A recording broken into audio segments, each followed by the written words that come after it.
Real talk, you're literally sleeping with the enemy right now. Nah, I ain't talking about literally sharing a bed, but psychologically, you're straight up inviting these snakes to dinner. You're hitting them up with good morning texts like it's all good.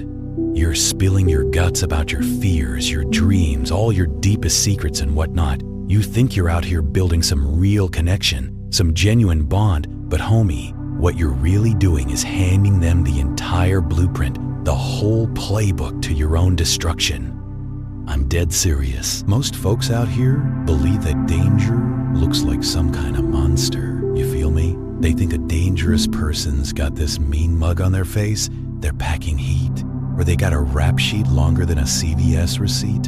But that's some childish fantasy nonsense. Straight up. Niccolò Machiavelli? Yeah, that dude who saw the human soul without all the filters and makeup and Instagram, he knew what's really good. Real danger doesn't walk around frowning and looking all sketchy. Nah, man. It smiles at you. It throws compliments your way. It offers to help you out before you even think to ask for it. That's the real tea right there. The most dangerous people in your whole life, and I mean your whole life, ain't the ones who openly hate on you. An open enemy? Bro, that's actually a blessing in disguise, no cap. You know exactly where they stand. You can see them coming from a mile away. You can put up your defenses and protect yourself. Nah, the people who are really gonna mess you up, who are gonna drain your bank account dry, completely destroy your reputation and leave it in shambles, and straight up shatter your sanity into a million pieces, those are the ones who are currently sitting right at your table, breaking bread with you. They're like those Trojan horses of the human psyche, just waiting to unleash chaos. You're watching this right now because deep down you feel it, don't you? There's this subtle friction, this weird vibe in your relationships that you can't quite put your finger on. You're dealing with this sense of exhaustion that you just can't explain or make sense of. You're here because you're tired as hell of being the prey, of being the victim. In this video right here, we're gonna perform a straight-up autopsy on your social circle, dissect it completely. We're gonna use the ruthless, completely unfiltered lens of Machiavelli's whole philosophy to identify the 7 types of people you absolutely must excise from your life immediately. And I don't mean just distance yourself from them or ghost them for a little while. I mean excise them like a tumor. Cut them out completely. This ain't about being toxic or negative. That's some weak, modern-day word that doesn't mean jack. This is about survival. Plain and simple. Because if you don't identify these people right now, by the time they reveal their true face, their real intentions, you're already going to be bleeding out. So, let's begin the surgery. Let's get into it. Number 1 on the list, the weaver of covert debts. Check it. There's this type of person out here who appears to be the most generous soul you've ever met in your entire life. They're giving you gifts you didn't even ask for. Stuff you never requested. They're offering favors you didn't need in the first place. They rush to your side whenever you got even the most minor inconvenience happening. You're sitting there thinking, yo, what a good friend, what a real one. But Machiavelli would tell you straight up, you're being purchased like merchandise, fam. You're being bought. The Prince, Machiavelli breaks down the whole concept of obligation, the psychology of it. He understood that men are driven by 2 main things, fear and self-interest, period. But there's a third chain that binds people stronger than steel, stronger than any metal you can think of. Debt. The weaver of covert debts weaponizes generosity, turns it into a weapon. They don't give to help you out or be a good person. Nah, they give to put you in debt to them, to make you owe them. Every single favor is like a coin they're placing in a meter. And eventually, that time runs out and they come collecting. They're creating this covert contract, this invisible agreement. You didn't sign anything. You didn't agree to these terms. But in their twisted mind, because they sat there and listened to you complain and vent about your boss for like 3 hours straight, you now owe them your loyalty, your time, and your complete complete submission. You gotta watch out for the person who keeps score of everything. Watch out for that phrase, after everything I've done for you. Yo, the moment you hear those words come out of their mouth, the mask has slipped completely. A true gift, a genuine gift, has no strings attached whatsoever. But a bribe? A bribe has a rope attached to it, pulling you along. This person is dangerous as hell because they make you doubt your own autonomy, your own free will. When you try to set even a basic boundary, they hit you with the ungrateful card. And because you're a decent person with a conscience, you believe them. You fold like a lawn chair.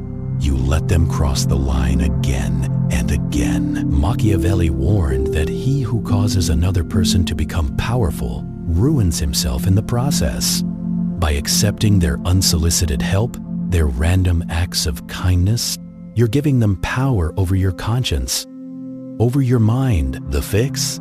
Stop accepting free things, period. If you didn't ask for it specifically, reject it politely or pay it back immediately, on the spot. If they buy you dinner, buy them a drink like 10 minutes later. Cancel the debt before it compounds with interest. If they get all offended and butthurt that you settled the score, congratulations, you found your weaver. Cut that string immediately. Number 2, the information spy. Knowledge isn't just power, bro. It's straight up ammunition. It's weaponry. We've all met someone who gets way too deep, way too fast. Like suspiciously fast. You meet them, and within like an hour, they're already telling you about their childhood trauma, their darkest fears, all their sins and mistakes. They make themselves incredibly vulnerable right off the bat. Your empathy kicks in automatically. You feel honored, you feel special, that they trust you enough to share all this. The social dynamic of reciprocity demands that you match their energy, right? So you lower your shield, you drop your guard, you start telling them about your marriage problems, the real tea. You tell them what you really think of your boss when nobody else is around. You tell them your weaknesses, your insecurities. Congratulations, homie. You just handed a loaded gun to a toddler. This is the information spy, the data collector. They use false vulnerability as a hacking tool, like a social engineering trick. They aren't opening up to heal or connect or be real. Nah, they're opening up to get you to lower the drawbridge, to let them into your castle. Machiavelli advised princes to be secretive, to never let your intentions be known to anyone. Why? Because if your enemy knows what you fear, what keeps you up at night, they know exactly where to strike to hurt you the most. The information spy collects secrets like trading cards, like Pokemon cards, and best believe they will trade them when it benefits them. Have you noticed that this person always has gossip about other people? They're always telling you things they shouldn't be saying about their other friends, spilling all the tea. Here's a rule of human physics that never fails. If they do it with you, they will absolutely do it to you.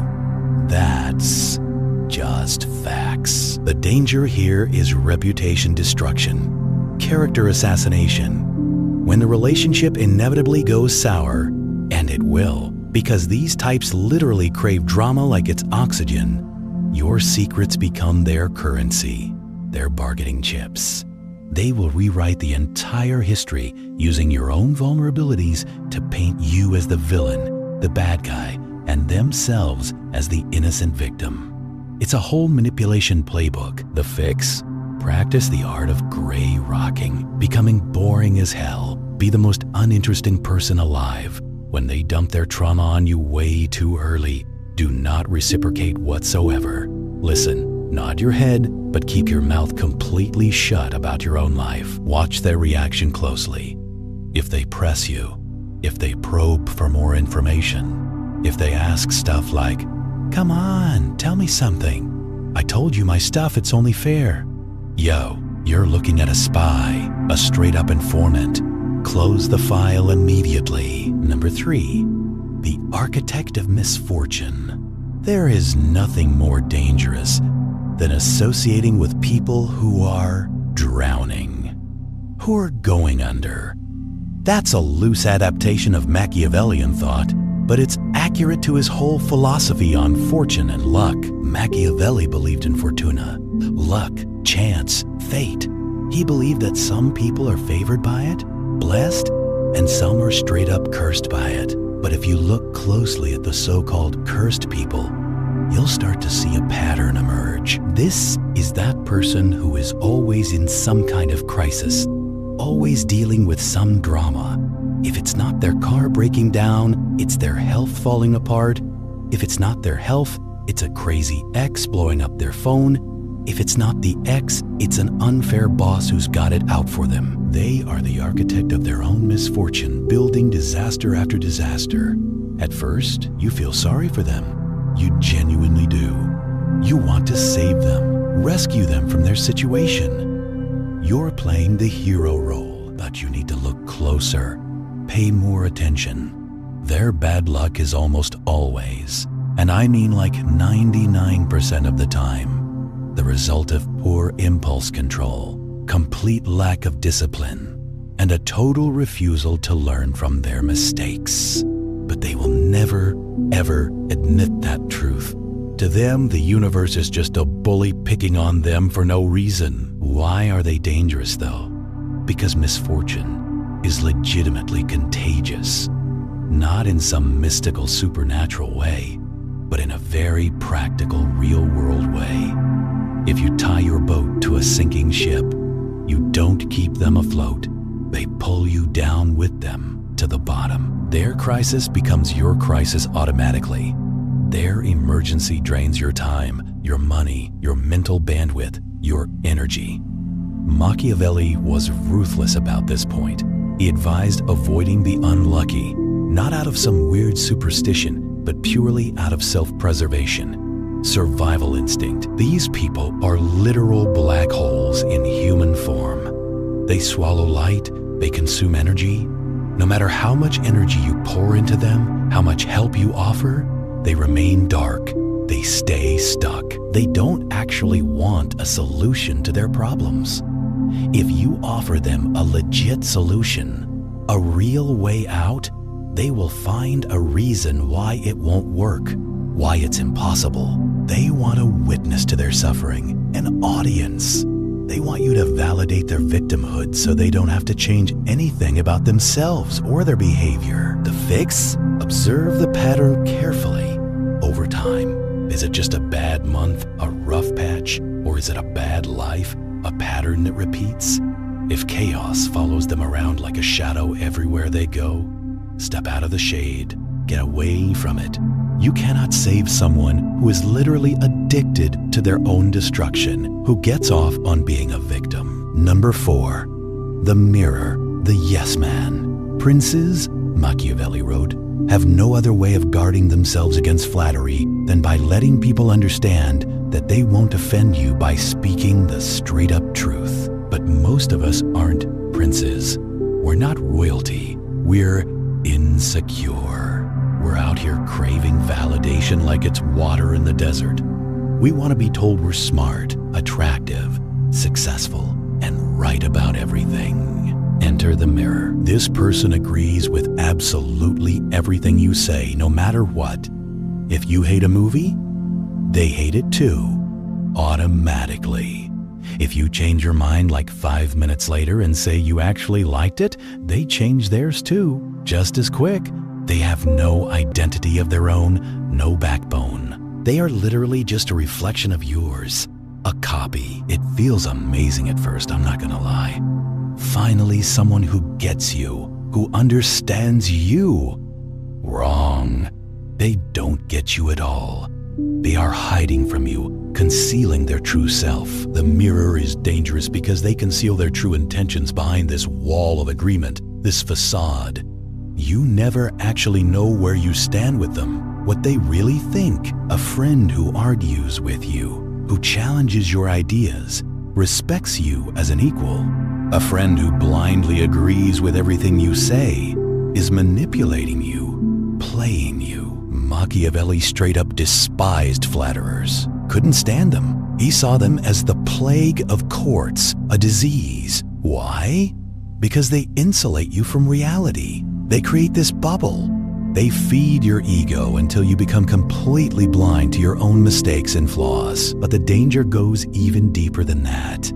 The mirror is usually a chameleon, a shapeshifter. They're mirroring you today to get what they want tomorrow. If it serves them to align with your enemy at some point, they will mirror your enemy instead. They will nod and agree while your enemy destroys your reputation, tears you down, just like they nodded and agreed with you before. They have no loyalty to people whatsoever, only to power, only to whoever's winning. If you're the one with power, with status, they're your shadow, following you everywhere.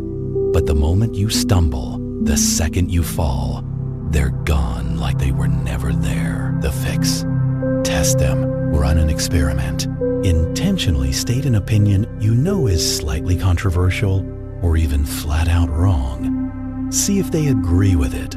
Then later on, contradict yourself completely. Say the opposite. See if they shift with you. If they have no backbone whatsoever, they have no loyalty to offer. A person who stands for nothing will fall for anything, and they will take you down with them when they fall. Number 5, the moral assassin, the judgment dealer. There is a specific kind of sadism, a particular type of cruelty that disguises itself as virtue, as righteousness. You know this person. You've met them. They're brutally honest. That's what they call themselves. They're just trying to help you be better, improve yourself. They use morality, religion, or social justice as a weapon to beat you into submission, to control you. This is the moral assassin, the virtue tyrant. They don't attack you with basic insults or name-calling. Nah, they attack you with standards, impossible standards that nobody could meet. They highlight every single one of your flaws under the guise of improvement, of helping you grow. I'm telling you this because I love you, but you've really gained weight lately? I don't think you're working hard enough on your business. You're being lazy. Machiavelli knew that it is necessary for a prince who wishes to maintain himself, who wants to survive, to learn how not to be good all the time. The moral assassin uses goodness as a tool for dominance, for control. By positioning themselves as the judge of your behavior, the arbiter of right and wrong, they place themselves above you in the hierarchy. It's a straight-up power play, a dominance move. They thrive on your guilt. They feed off it. If you're around someone who makes you feel constantly inadequate, never good enough, who makes you feel like you're always apologizing for something, you are in the presence of a predator. A psychological vampire. They are eroding your self-esteem bit by bit so that you become dependent on their approval, their validation. They want you to seek their validation like a dog begging for a treat, and they will give it out sparingly, just enough to keep you on the leash, under control. The fix? Stop justifying yourself to them, period. The moment you start explaining your actions, your choices, you accept their frame that you are on trial, that you owe them an explanation. You are not on trial. You don't owe them jack. When they criticize you for your own good, look them dead in the eye and say firmly, I didn't ask for your feedback. I don't want it. Watch their reaction closely. Their virtue act will turn to rage very quickly, almost instantly. That rage, that anger, that's their true face showing through the mask. Number 6, the neutral saboteur, the fence sitter. The one who is not with you is against you. A concept Machiavelli touched upon when discussing alliances and political strategy. In times of conflict, in times of war, the most dangerous person isn't the one openly fighting you on the battlefield. It's the one standing on the sidelines, watching carefully, waiting to see who wins before they choose a side. This is the neutral saboteur, the opportunist. They're friends with you, but they're also friends with the person who betrayed you, who stabbed you in the back. They say stuff like, "I just don't want to get involved in the drama. I'm friends with both of you. I see both sides of the story, you know? This sounds mature, sounds reasonable and balanced, right?" Wrong. It's actually cowardice disguised as diplomacy, weakness disguised as wisdom.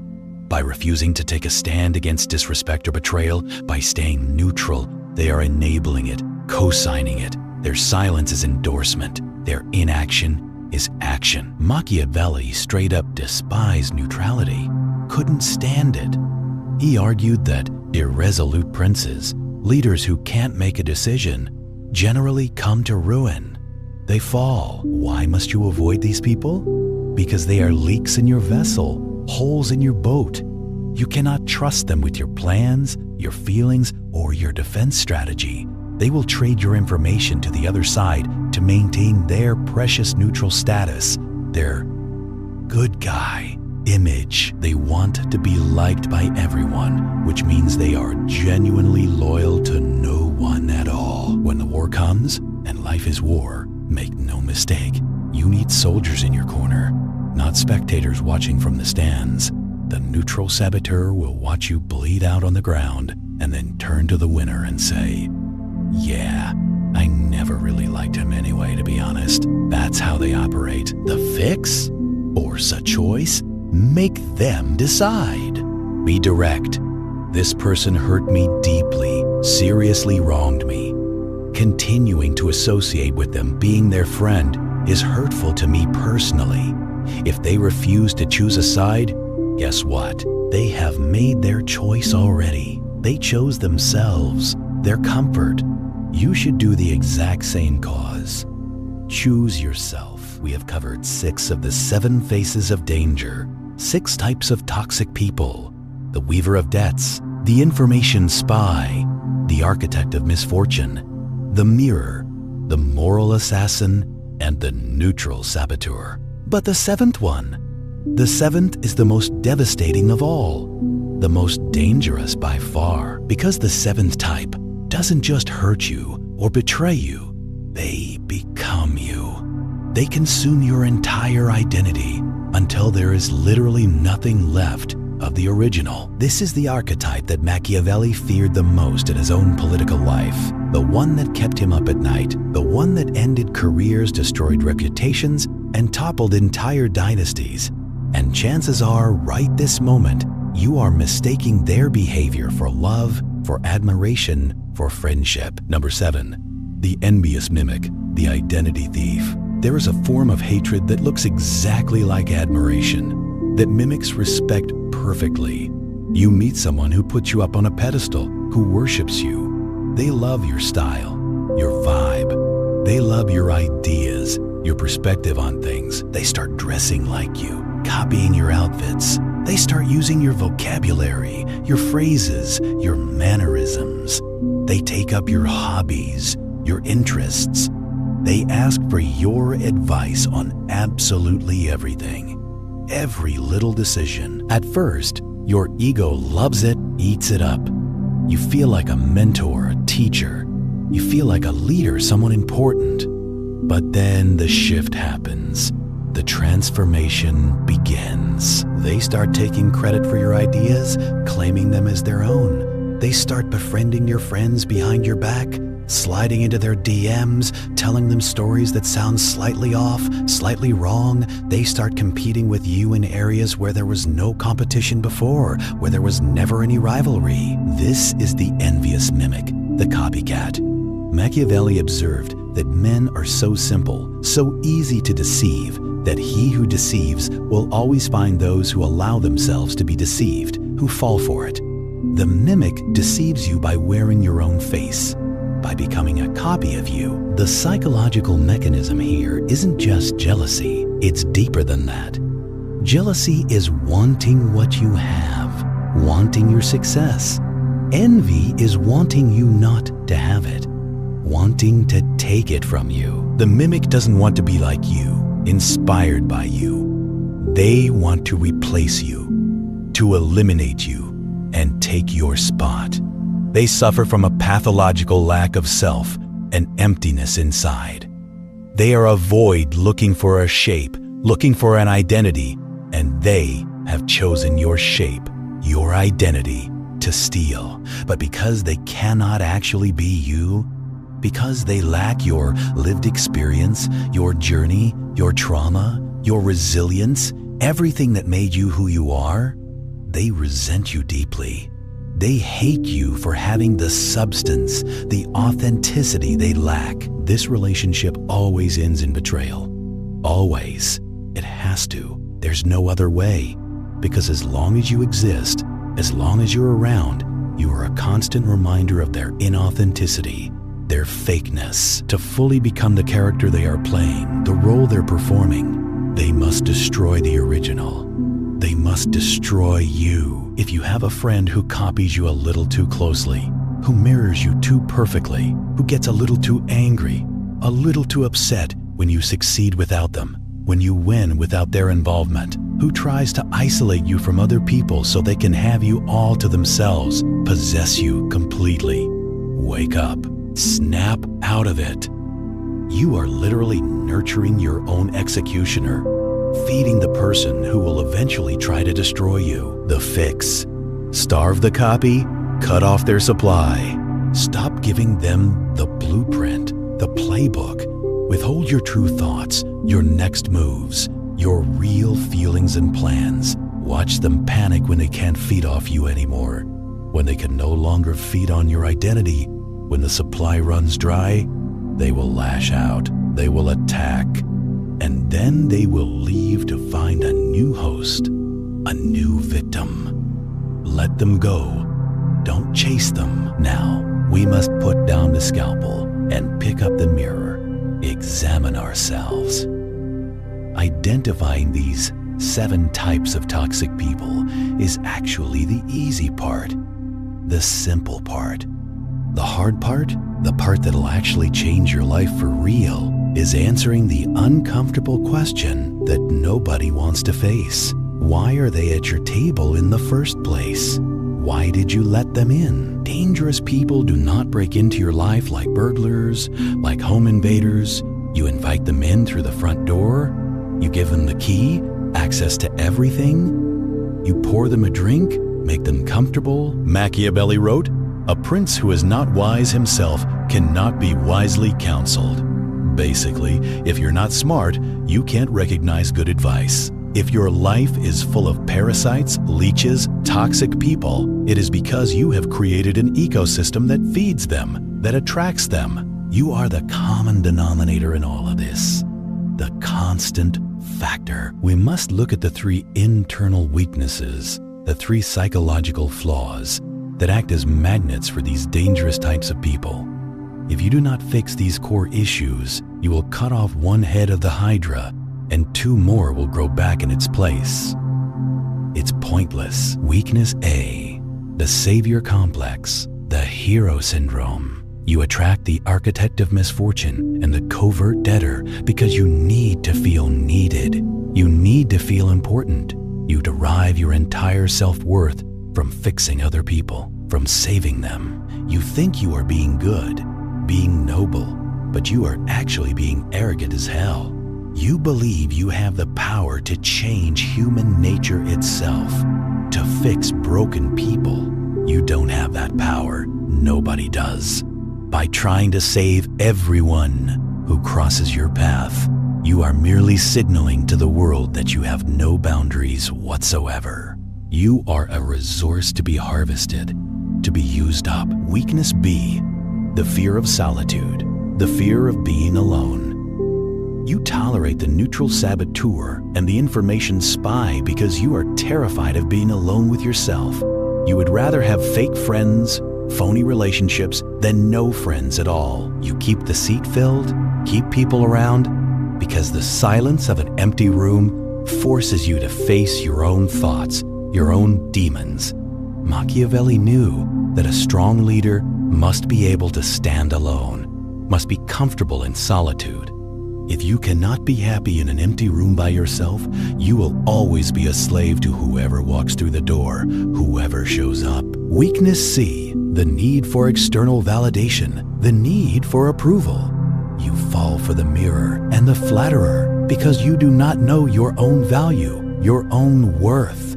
You need an external source, someone else, to tell you that you are good, smart, talented, or worthy of love. This is a fatal flaw, a critical weakness.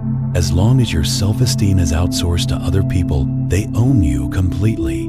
They can lift you up high and they can drop you hard. And they will drop you the moment it serves them, the second it benefits them to do so. So, how do you actually remove these people from your life? Most people do this completely wrong. Mess it up. They have a big dramatic confrontation, a showdown. They write a long emotional letter explaining everything. They scream, they cry, they beg, they seek closure, they want explanations. This is a mistake, a huge error. Machiavelli taught us that it is much safer to be feared than loved in politics. But in the modern context, in today's world, we can adapt this wisdom. It is much safer to be a ghost than a warrior, to disappear than to fight. Confrontation gives them data, gives them information. It tells them they hurt you, that they got to you.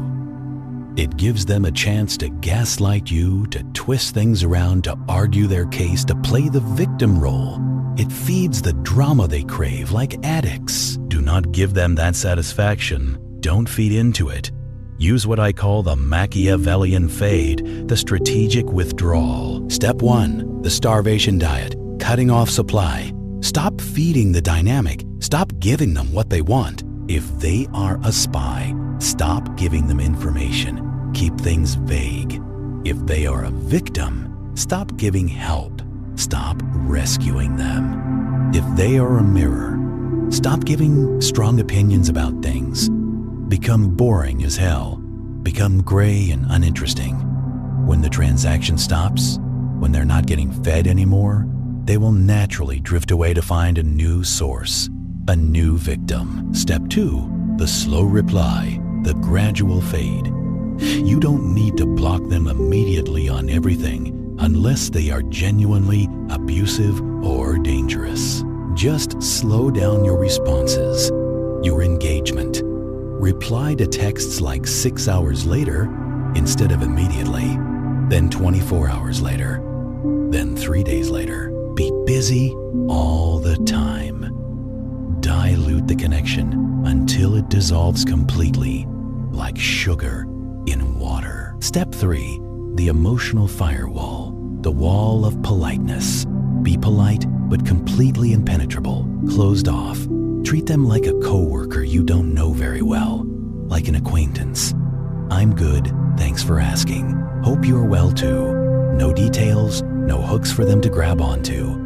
Nothing they can use. Step 4, the guillotine, the clean cut.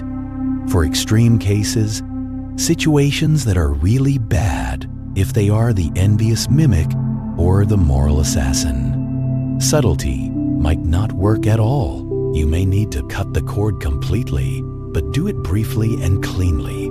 This dynamic isn't healthy for me anymore. It's not working. I wish you the best, genuinely, but I need space. Then total silence, complete radio silence. No explanations, no debates, no back and forth. The explanation is the trap they want you to fall into. When you excise these people from your life, cut them out. Something terrifying will happen that you need to be prepared for. The void, the emptiness. Your phone will stop buzzing constantly. Your weekends will be empty, quiet. The drama that occupied your brain 24/7 will vanish, leaving a silence that rings in your ears like tinnitus. You will feel the urge to fill it immediately, to go back. You will feel the urge to text them back, to reach out. You will feel bored, lonely. Do not break. Do not give in. This boredom is not emptiness or loneliness. It is peace. It is tranquility. This silence is not loneliness. It is space. It is freedom. Space for what, though? Space for the people who actually deserve you, who are worthy of your time and energy. Machiavelli said that opportunities are born of the moment. They come when you're ready. You cannot meet the high-value, loyal, dangerous, in a good way people, the real ones, If your schedule is completely clogged with parasites and leeches taking up all your time, you are clearing the weeds so the garden can actually grow, so real things can flourish. Imagine a life where you only speak to people who genuinely inspire you, who make you better, people who challenge you to be better, to level up, not to be smaller or play small. People who celebrate your wins, your successes, without a hidden grimace of envy or jealousy.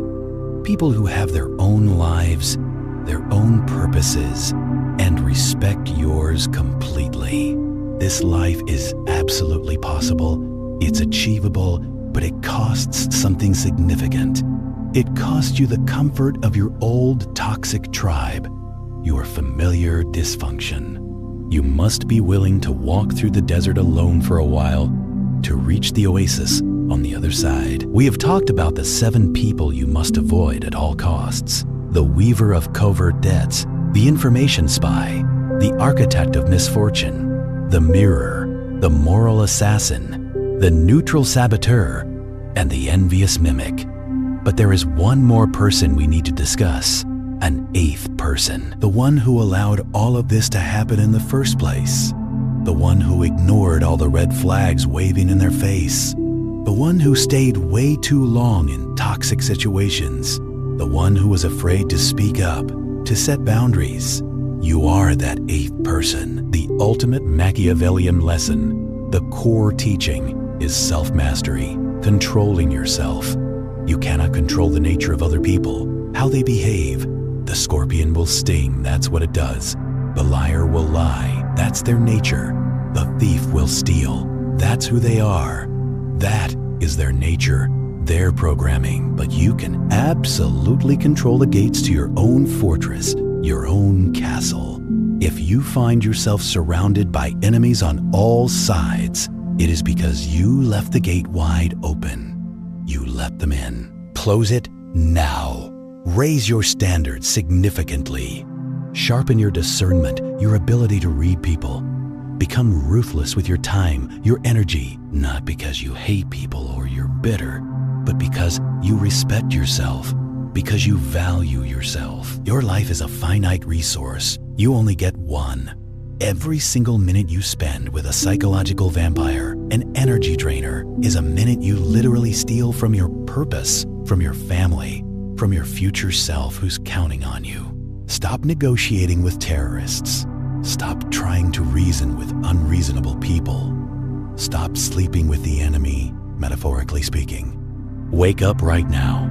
Look around your table carefully. And if you don't like what you see, if something feels off, flip the table over and walk away without looking back. If this video opened your eyes at all, made you see things differently, understand this is only what I can show publicly, what I'm allowed to share.